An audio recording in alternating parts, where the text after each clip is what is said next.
Assalamualaikum warahmatullahi wabarakatuh.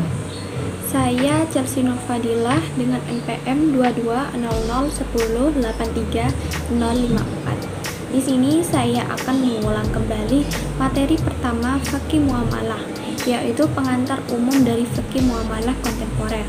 Saya akan menjelaskan pengertian fikih, pengertian muamalah, dan pengertian kontemporer. Yang pertama, pengertian fikih. Pengertian fikih sendiri yaitu ilmu tentang hukum-hukum syariah yang sudah ditetapkan oleh Allah yang disimpulkan dari dalil-dalil secara terperinci, dan ini bersifat amaliyah yang dimana harus dipraktekkan.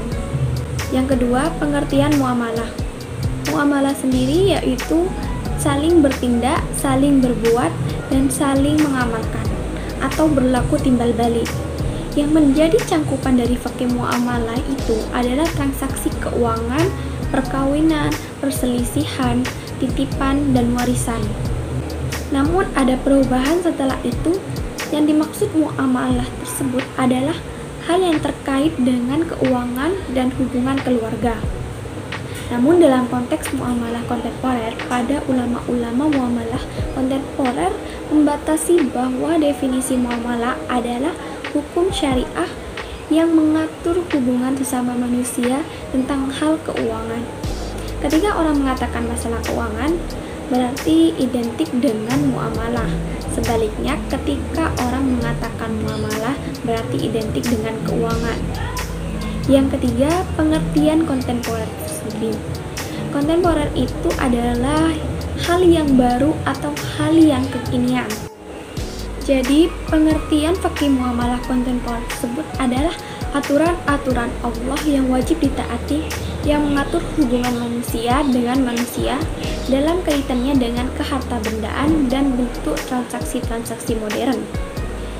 Seperti yang kita ketahui, transaksi modern itu seperti jual beli online, e-money, dan lain-lain sebagainya.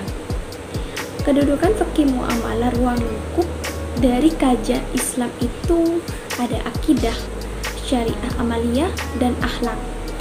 Muamalah di sini berasal dari syariah. Syariah di sini dibagi dua, ada pembagian ibadah seperti bagaimana kita berinteraksi dengan Allah dan juga bagaimana kita berinteraksi dengan sesama manusia. Sumber hukum dalam muamalah, sebagaimana sumber hukum dalam Islam yang kita tahu ada Al-Quran dan hadis, dan ada yang namanya proses ijtihad. Dari proses ijtihad ini akan ada munculnya istihlah, uruf, istihsan, dan lain-lain. Dan dari situ juga munculnya beberapa kaidah seperti kaidah hukum atau kaidah rasul atau kaidah amar dan nahi. Yang pertama, Islam tidak menciptakan muamalah baru dalam masyarakat. Ketika Islam datang, praktek-praktek muamalah itu sudah ada dalam masyarakat. Dan yang kedua, Islam datang dengan kaidah umum, bukan aturan teknis dalam muamalah. Sehingga yang ada di dalam muamalah itu sudah bersifat umum, bisa diterapkan di mana saja dan kapan saja. Yang ketiga, praktek muamalah berdasarkan akidah dan akhlak. Jadi kita tahu dalam muamalah ketika kita melakukan transaksi keuangan, kita yakin bahwa harta yang kita dapat itu adalah milik Allah, sehingga jika kita menjualnya atau mendapatkannya atau melepasnya harus sesuai dengan aturan Allah.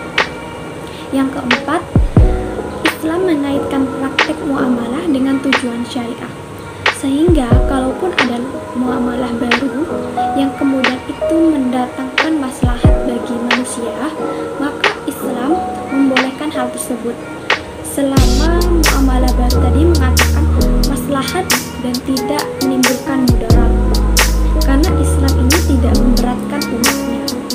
Selanjutnya, bagaimana karakteristik dari fikih muamalah?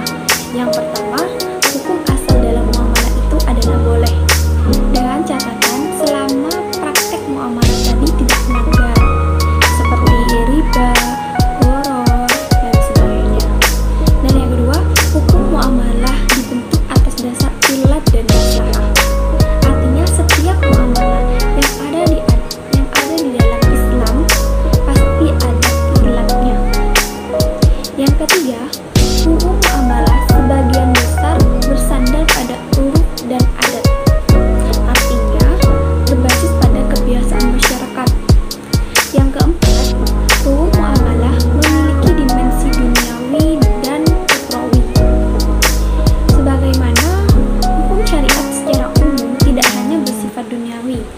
tapi bersifat ukhrawi juga.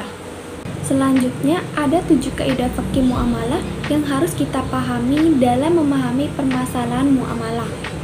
Yang pertama, bahwasanya para ulama dalam memahami permasalahan muamalah, ruang lingkup daerah yang haram ataupun dalam yang haram di dalam muamalah itu ruangannya sangat terbatas, sehingga sisanya itu boleh. Dan yang kedua, standar keabsahan suatu akad itu dilihat atau dipertimbangkan dari maksud dan tujuan dari akad tadi, bukan dari teks akad tadi. Yang ketiga, larangan memakan harta orang lain dengan cara yang batil. Yang keempat, janganlah kita membuat kemudaratan pada diri sendiri ataupun bagi orang lain. Yang kelima, berdasarkan muamalah tersebut itu meringankan, bukan memperberat atau mempersulit. Yang keenam, kita harus memperhatikan kondisi darurat dan juga hajat. Yang terakhir, kita harus memperhatikan adat dan kebiasaan dalam transaksi muamalah selama adanya kebiasaan tadi sejalan dengan syariat atau tidak bertentangan dengan syariat. Hanya itu yang bisa saya jelaskan. Jika ada salah kata, saya mohon maaf. Terima kasih. Wassalamualaikum warahmatullahi wabarakatuh.